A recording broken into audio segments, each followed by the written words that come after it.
Hey everybody, this is my Chapter 7 discussion video. So Chapter 7 provides a large amount of information over its 32 to 33 pages, all devoted to civil and administrative law. I can say that after reading the chapter that I was very much ignorant on many topics within civil and administrative law. I do feel like I am more familiarized with it now after reading over the chapter. But with that said, I do not want to cover everything that I learned in the chapter because that would make for a very long video. However, I do want to touch on some things that I did learn within the chapter, some things that I thought were interesting, and I do have some questions on some topics that I'm going to ask. So the first issue is I thought it was interesting, and I also learned that unlike in criminal cases, both mens rea and actus reus do not have to be present when a civil charge is brought about. Just the act of something happening is all that is needed. The defendant does not necessarily need to have the intent to civilly wrong an individual for them to have a civil charge come about. Aside from intentional torts, negligence is an example where the defendant may not have the intent to wrong a victim, but by failing to follow standards established by law, a civil tort of negligence could come about. A second topic is on the topic of interest of real property. I thought it was interesting to learn about the adverse possession doctrine. This doctrine allows for an individual who is given permission by a property owner to use their land for a specific reason. They are later down the road able to petition or file a civil matter to obtain the land and ultimately become the new property owner.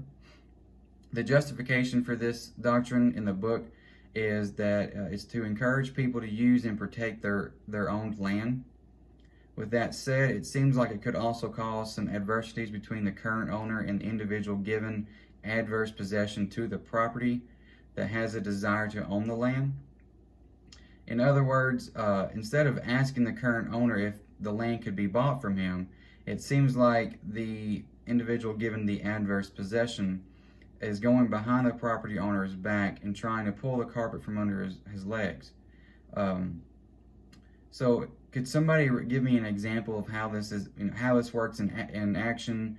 What are the most common circumstances revolving around adverse possession, other than there are some adversities between the owner and the individual given adverse possession? Why would somebody go behind the property owner's back to essentially gain the land without their consent? That's what it looks like to me. A third topic I want to discuss is the issues highlighted box. The specific issue contains a lot of material for such a short question. The main question is, how much regulation is enough? With my specific answer, absent from which president my view is closer associated with, is I lean more towards regulation hostile. I believe there always needs to be certain regulations imposed with the consumers or the people the regulations can ultimately affect in mind. To be blunt about it, if we have too little regulations, then businesses or whatever the loose regulations are imposed on will eventually find every loophole and push boundaries with laziness or money being the focus for doing so. We need regulations to ensure American citizens are safe and protected. For example, regulations on vehicle manufacturers are right now to ensure the vehicles are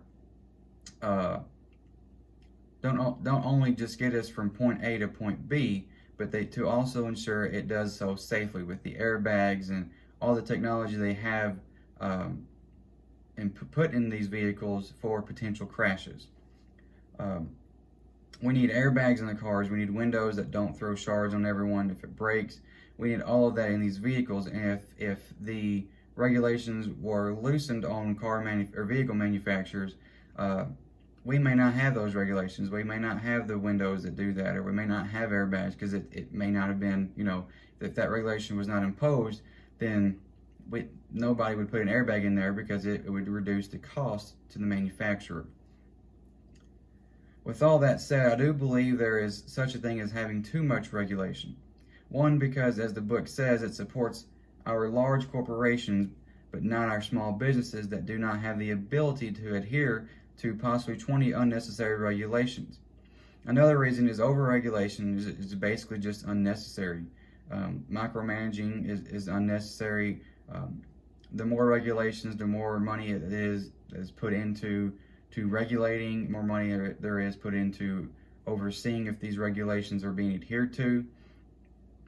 I believe micromanaging anything to the point where your hands are being held through every process can cause just as much negative effects as under-regulation. So with all that said, it still begs the question though, what is the correct balance of regulation? Where can we find where our regulations there are enough regulations that people are safe, people are put, as the focus of the regulations, but every process is not regulated to the fullest extent. So that was the end of my whole video. I hope everyone enjoyed the video, and I hope everyone is doing their best to practice social distancing or taking all the necessary precautions.